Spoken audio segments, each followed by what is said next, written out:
Gold, trusted gold buyers. మీరు తాకట్టు పెట్టిన బంగారాన్ని విడిపించి ఈ రోజు ఉన్న మార్కెట్ ధరకు కొనబడను.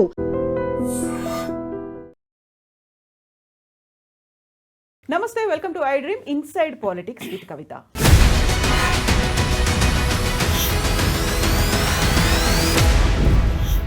తెలంగాణ రాష్ట్ర ప్రభుత్వం కీలక నిర్ణయం తీసుకుంది. కాళేశ్వరం ప్రాజెక్టులో అవకతవకలు జరిగాయని పీసీ ఘోష్ కమిషన్ ఇచ్చిన నివేదికను బేస్ చేసుకొని సిబిఐకి అప్పగించింది ఈ కేసుని. క్రిమినల్ చర్యలు తీసుకునే తప్పిదాలు జరిగాయి అని సీఎం రేవంత్ రెడ్డి స్వయంగా అనౌన్స్ చేశారు. నెక్స్ట్ ఏం జరగబోతుంది? కాళేశ్వరం ప్రాజెక్ట్ మీద అసెంబ్లీలో చర్చ అయితే జరిగింది, సజావుగా జరగలేదని బీఆర్ఎస్ పార్టీ చెప్తున్నప్పటికీ నెక్స్ట్ చర్యలు ఉంటాయా? ఏం జరగబోతోంది? మనతో పాటుగా ఉన్నారు పొలిటికల్ అనలిస్ట్ అండ్ అడ్వకేట్ కూడా అయినటువంటి వి ప్రకాష్ గారు. ప్రకాష్ గారు నమస్కారం అండి. యాక్చువల్గా సిబిఐని ఇన్వాల్వ్ చేస్తూ అసెంబ్లీ ఒక తీర్మానం చేసింది అని సీఎం రేవంత్ రెడ్డి అసెంబ్లీలో ప్రకటన చేశారు. కాళేశ్వరంలో అవకతవకలు జరిగాయి అనే మాట పీసీ ఘోష్ కమిషన్ చెప్పింది. అందులో కేసీఆర్, తర్వాత హరీష్ రావు, తర్వాత ఈటెల రాజేందర్, ఆ తర్వాత అధికారులు, వీళ్ళందరి పేర్లు అందులో వచ్చాయి. ఏం జరుగుతుంది అనుకుంటున్నారు? నెక్స్ట్ చర్యలంటే ఏం చేస్తారు? అంటే ముఖ్యమంత్రి గారికి ఒక ప్రయోజనం ఉంది దీనిలో. అదేంటంటే ఆయన ఎప్పుడు అఫెన్స్ ఆడతాడు, అవతల వాళ్ళని డిఫెన్స్ ఆడేటట్టు చేస్తాడు. ఇక్కడ ఏమైందంటే సిబిఐకి ఇవ్వడం వల్ల, అంటే సిబిఐలో వాళ్ళు కనుక కొన్ని ప్రమాణాలు కొన్ని ఉంటాయి. వాళ్ళు ఏ కేసు టేకప్ చేయొచ్చు, ఏ కేసు టేకప్ చేయరాదు, ఎవరు పడితే వాళ్ళు ఏ కేసు ఇచ్చినా కూడా అది సిబిఐ పరిధిలోకి వస్తుందా రాదా. ఇది ముమ్మాటికి సిబిఐ పరిధిలోకి వచ్చే కేసు కాదు. కాదు. ఇక్కడ ఎటువంటి అవినీతి ఆరోపణలు చేయలేదు, ఘోష్ చేయలేదు, ఎన్డీఎస్ఏ చేయలేదు, అండ్ విజిలెన్స్ కమిటీ కూడా చేయలేదు. కాబట్టి సిబిఐ పరిధిలోకి వచ్చే కేసే కాదు ఇది. సెకండ్ ఏంటంటే, ఒకవేళ రేవంత్ రెడ్డి ఇచ్చాడు ముఖ్యమంత్రి కాబట్టి సిబిఐ కూడా ఆకలితో ఉంది. ఎందుకంటే 3 సంవత్సరాల క్రితం కేసీఆర్ గారు ముఖ్యమంత్రి ఉన్నప్పుడు ఈ రాష్ట్రంలో సిబిఐ అడుగుపెట్టకూడదని చెప్పి ఒక జీవో పాస్ చేశాడు. ప్రభుత్వం అనుమతి లేకుండా సిబిఐ ఈ రాష్ట్రంలో అడుగుపెట్టకూడదు, ఏ కేసు విచారణ చేయకూడదు, ఎవరిని అరెస్ట్ చేయాలన్నా, జోక్యం చేసుకోవాలన్నా, ఎవరినైనా విచారణ చేయాలన్నా కూడా ప్రభుత్వం యొక్క అనుమతి కంపల్సరీ అని. అంటే సిబిఐ మీద ఆ రోజు ఆయన పాస్ చేసిన జీవోను రేవంత్ రెడ్డి ఎత్తేసాడు. చాలా దారుణమైన విషయం ఏంటంటే, దేశంలో ఉన్న ఒకే ఒక్క జాతీయ ప్రతిపక్ష పార్టీ సిబిఐకి వ్యతిరేకంగా పోరాడుతూ ఉంది. సిబిఐని ఒక మోడీ చేతిలోని పాచికలాగా చూస్తూ ఉంది. మరి అదే పార్టీకి సంబంధించిన 2 ముఖ్యమంత్రుల్లో ఒక ముఖ్యమంత్రి, 2-3 ఉన్నారు హిమాచల్ ప్రదేశ్. మరి ఆయన ఇవాళ సిబిఐకి అర్ధరాత్రి పూట అసెంబ్లీలో అనౌన్స్ చేశాడు అని అంటే, మరి అది ఆ పార్టీ స్టాండా? ఆ పార్టీ రాహుల్ గాంధీకి ఏమైనా ఆదేశాలు ఇచ్చారా? లేకుంటే రాహుల్ గాంధీ కంటే తనకు మోడీ గారి మీద ఎక్కువ నమ్మకం ఉందా? ఆయన నుంచి ఎవరూ ఎక్స్పెక్ట్ చేయం. ఈ రాష్ట్రంలో, ఈ దేశంలో ఉన్న 25 రాష్ట్రాల ముఖ్యమంత్రులు సిబిఐకి ఇస్తే సంతోషిస్తాం, కానీ రేవంత్ రెడ్డి సిబిఐకి ఇవ్వడం ఏంటి అంటే, ఇందులో ఆయన ప్రయోజనం ఒకటి ఇమిడి ఉంది. ఏంటంటే, మళ్ళీ ఎన్నికల దాకా తన హామీలను, తను ఇచ్చిన అష్యూరెన్సెస్ని ప్రజలకు తెలియకుండా చేయాలి, ప్రజల దృష్టికి రాకుండా చేయాలి, ప్రజలు ఆలోచించకుండా చేయాలి. అంటే ప్రతిరోజు ఒక సెన్సేషన్ కావాలి. ప్రతిరోజు ఒక సెన్సేషన్ కావాలన్నప్పుడు సిబిఐ అనేది ఒక మంచి పాచిక. ఎందుకంటే సిబిఐ విచారణ పేరుతో రోజుకొకరిని పిలుస్తూ ఉంటుంది, సెన్సేషన్ అవుతూ ఉంటుంది. ఆ రోజంతా మీడియా దాని చుట్టే తిరుగుతూ ఉంటుంది. ఓ రోజు వచ్చి పియర్ నెంబర్ 1, ఓ రోజు పియర్ నెంబర్ 2, పియర్ నెంబర్ 85, ఓ రోజు సుందిల్లా, ఓ రోజు మేడిగడ్డలోని అనేక ఇతర కాంపోనెంట్స్, ఆ తర్వాత మిగతా కాళేశ్వరం ప్రాజెక్టు, ఇవన్నీ తిప్పిస్తూ ఉంటాడు వాళ్ళతోని, ఇంజనీర్లు అందరితోని సాక్ష్యాలు ఇప్పిస్తూ ఉంటాడు. ఈ లోపల ఎన్నికలు దగ్గరికి వస్తాయి. ఆయనకు కావాల్సింది ఎగ్జాక్ట్లీ అదే. కేసీఆర్ గారిని ఎన్నికల దాకా దోషిగానే చూపెట్టాలి, కాళేశ్వరం మరకలు తొలగించకుండా చేయాలి. సిబిఐలో ఏం జరగదు, ఇందులో ఆరోపణలే లేవు, అవినీతి ఆరోపణలు. ఆ రోజు నుంచి ఈ రోజు వరకు కాళేశ్వరం కట్టిన కాంచి కూడా మోడీ ప్రభుత్వం కానీ, ఇప్పుడు వచ్చిన రేవంత్ రెడ్డి ప్రభుత్వం కానీ నిర్దిష్టమైన ఆరోపణ చేయలేదు కాళేశ్వరంలో ఫలానా దగ్గర అవినీతి జరిగిందని.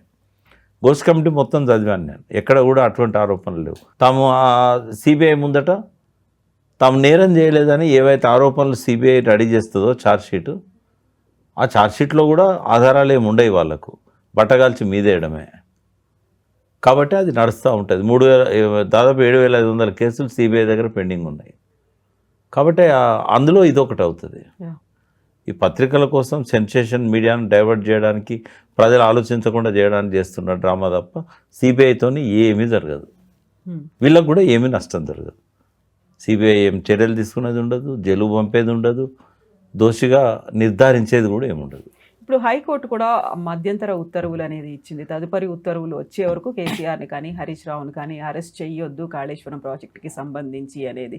సో ఇప్పుడు సిబిఐకి అప్పగిస్తూ ఒక తీర్మానం చేసిన తర్వాత కేంద్రం సిబిఐకి మళ్ళీ ఆ అనుమతులు ఇవ్వాల్సినటువంటి అవసరం, ఆ ప్రొసీజర్ అనేది ఎట్లా ఉంటుంది అసలు? సిబిఐ రాష్ట్ర ప్రభుత్వం ఇప్పుడు ఆ పాత జీవో రద్దు చేసి సిబిఐ విచారణకు అవకాశం ఇచ్చింది. ఇచ్చినప్పుడు ఇక ప్రభుత్వం అనుమతి లేకుండా సిబిఐ ఈ కేసులో ఎవరినైనా అరెస్ట్ చేయొచ్చు. అయితే ఇప్పుడు హైకోర్టు ఇచ్చిన మధ్యంతర ఉత్తర్వుల వల్ల మళ్ళీ తదుపరి ఈ స్టేను వెకేట్ చేసేదాకా సిబిఐ కూడా అరెస్ట్ చేయడానికి లేదు. కాబట్టి కేసీఆర్ గారిని కానీ హరీష్ గారిని కానీ అరెస్ట్ చేసేది ఏముండదు.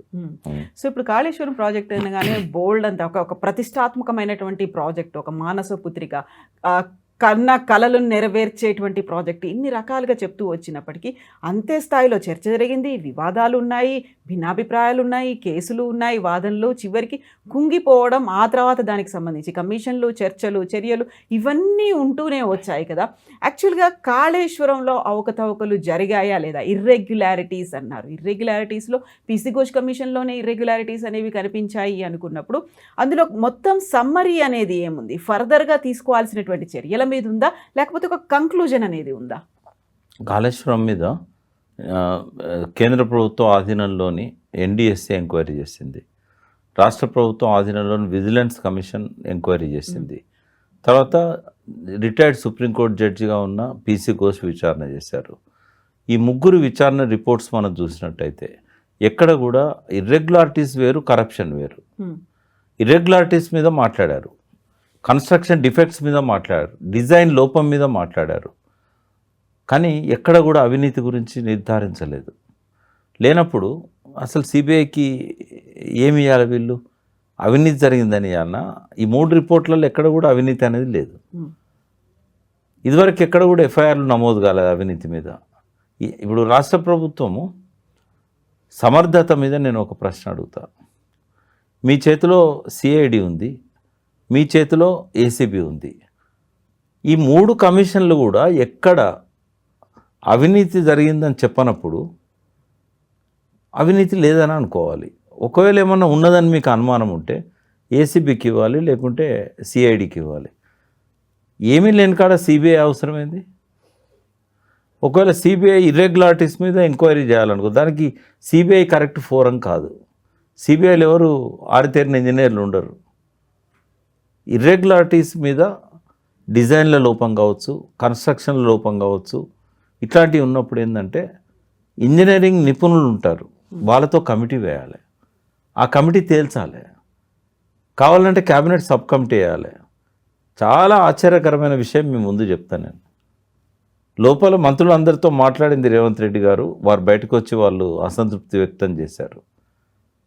హౌస్ కమిటీ ఇస్తానని చెప్పేసి డైరెక్ట్గా సభలో సిబిఐకి ఇస్తున్నా అని చెప్పేశాడు. అంటే కలెక్టివ్గా పనిచేయట్లేదు క్యాబినెట్, ముఖ్యమంత్రి డామినేట్ చేస్తున్నాడు. లోపల అనుకున్నది ఒకటి, బయటకు వచ్చి ప్రకటించింది ఒకటి. కాళేశ్వరం ప్రాజెక్టుకి సంబంధించి కట్టిందేమో తెలంగాణ రాష్ట్ర ప్రయోజనాలు, లేకుంటే 1 కోటి ఎకరాలకు మాగాణి అనుకున్నప్పుడు ఇప్పుడు దాని స్టెబిలిటీ మీదే ఒక క్వశ్చన్స్ అనేవి ఉన్నాయి, అనుమానాలు, సందేహాలు, ఇవన్నీ ఏం లేదా? మేడిగడ్డ కుంగిపోయింది అంటే అది ఇంకా పనికిరాదు, ఎందుకంటే స్ట్రక్చరల్ స్టెబిలిటీ లేదు, దాన్ని తీసుకోవాల్సిన పర్మిషన్లు లేవు, ఇవన్నీ అన్నప్పుడు ఇన్ని వర్షాలు పడ్డాయి కాబట్టి ప్రస్తుతం మేడిగడ్డ కావచ్చు, అన్నారం, సుందిలా, ఓవరాల్గా కాళేశ్వరం ప్రాజెక్ట్ ఏ కండిషన్లో ఉంది? ఫస్ట్ మేడిగడ్డ పనికిరాదు అని ముఖ్యమంత్రి అంటున్నాడు, ఉత్తమ్ కుమార్ రెడ్డి అంటున్నాడు. ఎవరన్నా వీళ్ళకి చెప్పారా మేడిగడ్డ పనికిరాదని? ఫస్ట్ ఇక్కడున్న ఈఎన్సీ చెప్పాడా? మేడిగడ్డ మీద ఉన్న చీఫ్ ఇంజనీర్ చెప్పాడా? సూపరింటెండింగ్ ఇంజనీర్ చెప్పాడా? డి నుంచి జేఈ దాకా ఎవరైనా చెప్పారా మేడిగడ్డ పనికిరాదని? పోనీ భూపాలపల్లి జిల్లా కలెక్టర్ చెప్పాడా? చుట్టుపక్కల గ్రామాలలో ఉన్న ప్రజలు చెప్పారా? వాళ్ళు వేసిన ఎన్డిఎస్ఏ చెప్పిందా? వాళ్ళు వేసిన విజిలెన్స్ కమిటీ చెప్పిందా? ఆఖరికి వాళ్ళు వేసిన పీసీ ఘోష్ చెప్పాడు మేడిగడ్డ పనికిరాదని. పీసీ ఘోష్ 665 పేజీల రిపోర్ట్లో చివరి పేజీలో చివరి పేరాలో ప్రజల కోసం మేడిగడ్డను సత్వరమే పునర్నిర్మాణం చేయాలి అని చెప్పాడు. నాకు నచ్చిన ఏకైక పేరా అది 665 పేజీలలో. అదొకటే నచ్చింది. ఒకే ఒక్కటి నచ్చింది, ఒక్కటే కాదు, ఒకే ఒక్కటి. తర్వాత విజిలెన్స్ కమిషన్ ఏమన్నా ఇబ్బందులు వస్తే మొత్తం కొట్టుకుపోయే పరిస్థితి ఉంటుంది, దాన్ని వెంటనే మరమ్మతులు చేయండి అని చెప్పింది. ఎన్డిఎస్ఏ కూడా 3 రిపోర్ట్లలో అదే చెప్పింది. ప్రిలిమినరీ రిపోర్టు, తర్వాత ఇచ్చిన ఇంటర్మ్ రిపోర్టు, ఫైనల్ రిపోర్ట్ల. తర్వాత ఘోష్ గారు వచ్చి రాగానే ఒక కమిటీని అపాయింట్ చేయమని చెప్పి ఎన్సీకి చెప్పారు, ఎక్స్పర్ట్ కమిటీ. అది 1 మే 2024 నాడు విజిట్ చేసింది. విజిట్ చేసి వరంగల్ ఎన్ఐటికి సంబంధించిన కామేశ్వరరావు స్వామి ఏదో పేరుంది, ఆయనతో పాటు ఈఎన్సీ మిగతా వాళ్ళు ఉన్నారు. వాళ్ళు ఇచ్చిన రిపోర్టు 1 తారీఖు నాడు ఒక 5-6 గంటలు విజిట్ చేసి రిపోర్ట్ ఇచ్చారు. లేకుంటే పక్క రాష్ట్ర ముఖ్యమంత్రి అపాయింట్ చేసిన ఆదిత్యనాథ్ దాస్ చెప్పాడా? ఎవరు చెప్పారు?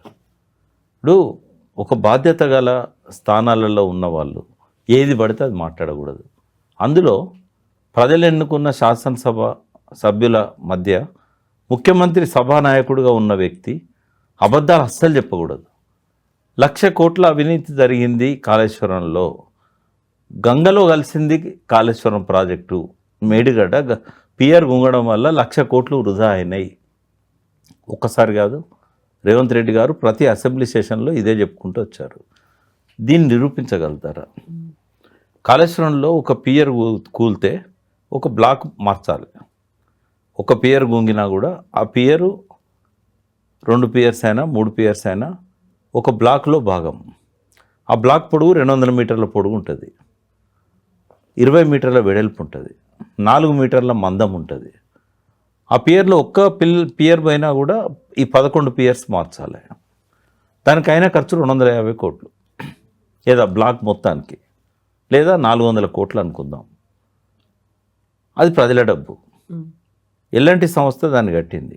వాళ్ళు ఏమంటుండ్రంటే, ఇది ఇప్పి మళ్ళీ మేము 7వ బ్లాక్ను పునర్నిర్మాణం చేస్తాం, మాకు ఆదేశాలు ఇవ్వండి.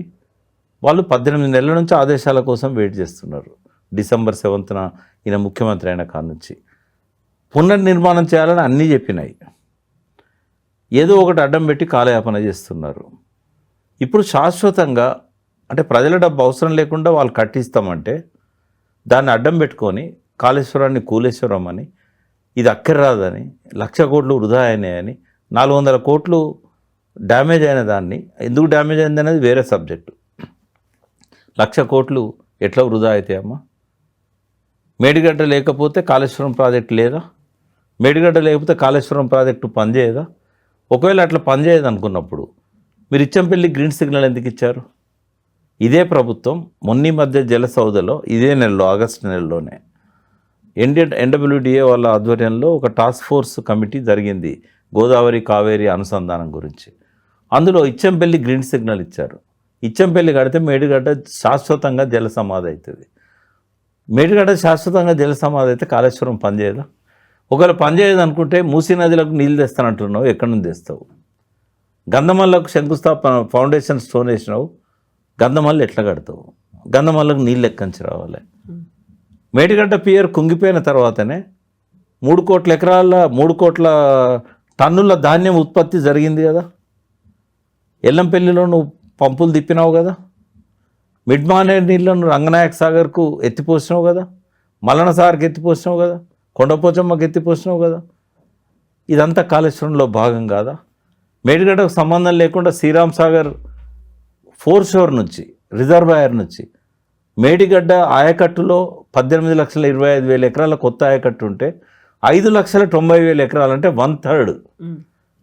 మేడిగడ్డకు సంబంధం లేకుండా, దిగువ గోదావరికి సంబంధం లేకుండా, మధ్య గోదావరికి సంబంధం లేకుండా, ఎల్లంపల్లి సొరంగాలకు నీళ్లు పంపకుండా, Gayatri pump house, Nandimedaram pump హౌస్లో పంపులను తిప్పకుండా, బాహుబలి పంపులను తిప్పకుండా నేరుగా 5,90,000 ఎకరాలు శ్రీరామ్ సాగర్ నుంచి నీకు నిర్మల్లో 1,00,000 ఎకరాలు, కామారెడ్డిలో దాదాపు 2.5 లక్షల ఎకరాలు, నిజామాబాద్, ఆదిలాబాద్, ఇదంతా కాళేశ్వరం ప్రాజెక్టులో భాగం.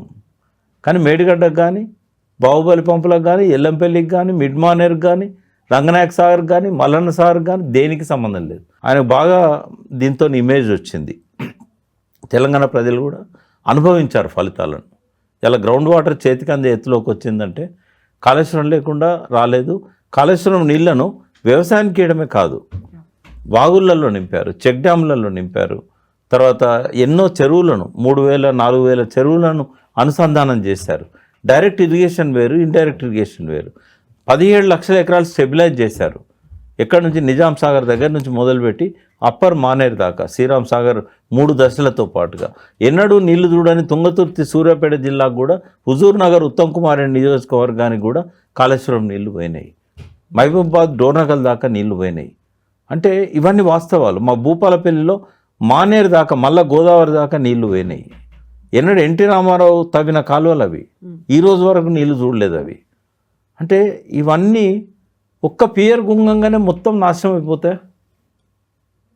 ఈ మాట్లాడే మాటలు ఏంటి, చేసే చేతలు ఏంటి? ఇప్పుడు కాళేశ్వరం ప్రాజెక్టు గురించి చర్చ అనేది, ఆ తర్వాత సిబిఐకి అప్పగింతలు, దీని తర్వాత జరిగినటువంటి పరిణామం కవితని పార్టీ నుంచి సస్పెండ్, ఒకదానికి లింక్ లేకుండా జరిగిపోయినట్టున్నాయి కదా ఈ ఎపిసోడ్లో. అన్నిటికి సంబంధం ఉంది. ఉన్నాయా? ఎందుకంటే హరీష్ రావునే టార్గెట్ చేసి కవిత మొదటి రోజే మాట్లాడాల్సింది. ఆ దయ్యాలని చెప్పినప్పుడే ఇద్దరు దయ్యాలు ఉన్నారన్నది కదా ఆమె. కేసీఆర్ చుట్టూ దయ్యాలు ఉన్నాయి, అదే ఇద్దరు అన్నట్టు గుర్తు నాకు. మరి ఆ దయ్యాల పేర్లు ఇప్పుడు ఎందుకు బయట పెట్టింది అంటే, సిబిఐకి అవినీతి మీద ఇచ్చినప్పుడు ఆయన ఇరిగేషన్ మినిస్టర్గా అప్పుడు ఉన్నాడు కాబట్టి, ఆయన చేసిన అవినీతి వల్ల వాళ్ళ ఫాదర్కి అవినీతి అంటుతుందని ఇట్లా తీసుకున్నది. అంటే ఆమె నిన్న ఏం చెప్పదలుచుకున్నది? కాళేశ్వరంలో అవినీతి జరిగింది, అవినీతికి పాల్పడ్డది మాత్రం వాళ్ళ తండ్రి కాదు హరీష్ రావు అని. Harish Rao only irrigation minister, decision making కేసీఆర్ది. అంటే ఆమె కాళేశ్వరంలో అవినీతి జరిగిందని చెప్పకనే చెప్తూ ఆ తండ్రి మీదనే బురద జల్లే ప్రయత్నం చేసింది. కాబట్టి కాళేశ్వరానికి సంబంధం లేకుండా కవిత ప్రకటనను ఎట్లా చూస్తాం మనం? ఇంకో మాట కూడా ఉన్నది, అందుకే ఇరిగేషన్ మినిస్టర్గా ఆయనకు రెన్యువల్ చేయలేదు అన్నది. సెకండ్ టర్మ్లో ఇవ్వలేదు. మరి అవినీతి చేసిన హరీష్ రావు ఇరిగేషన్ మినిస్టర్గా పనికిరాకపోతే 2.5 లక్షల కోట్ల ఖజానాను హరీష్ రావుకి ఎట్లా అప్పచెప్పాడు? ఫైనాన్స్ మినిస్టర్ కదా. నిజంగానే అవినీతి పడైతే క్యాబినెట్లకే మళ్ళీ రాడు, వచ్చినా కూడా ఆర్థిక శాఖను అప్పచెప్తారా? ఇరిగేషన్ కంటే గొప్ప శాఖ వైద్య ఆరోగ్య శాఖ. ఇరిగేషన్లో అంత కొడితే 150 ప్రాజెక్టులు లేవు, అంత కొడితే ఒక 5-6 వేల మంది స్టాఫ్ లేరు, జిల్లాకు ఆఫీస్ ఉంటే ఎక్కువ. కానీ ప్రతి మండలంలో ప్రైమరీ హెల్త్ సెంటర్లో అటెండర్ దగ్గర నుంచి డాక్టర్ల దాకా. ఆయనను ఒక ఇంటర్వ్యూలో చూశాను నేను. మీరు ఎన్నోసార్లు మంత్రిగా చాలా శాఖలు డీల్ చేశారు రాజశేఖర రెడ్డి క్యాబినెట్ నుంచి, అత్యంత సంతృప్తినిచ్చిన శాఖ ఏదంటే వైద్య ఆరోగ్య శాఖ అని చెప్పాడు. అంటే కవిత గారు మాట్లాడే మాటలు కరెక్ట్ కాదని చెప్పడానికి, హరీష్ రావు గారి పట్ల అవినీతి ఆరోపణతోనే ఇరిగేషన్ మినిస్టర్గా పక్కకు పెట్టిండు కేసీఆర్ అనడానికి ఇవన్నీ నమ్మశక్యంగా లేవు. సెకండ్ ఏంటంటే, హరీష్ రావు ఇమేజ్ తారాస్థాయికి పోయింది.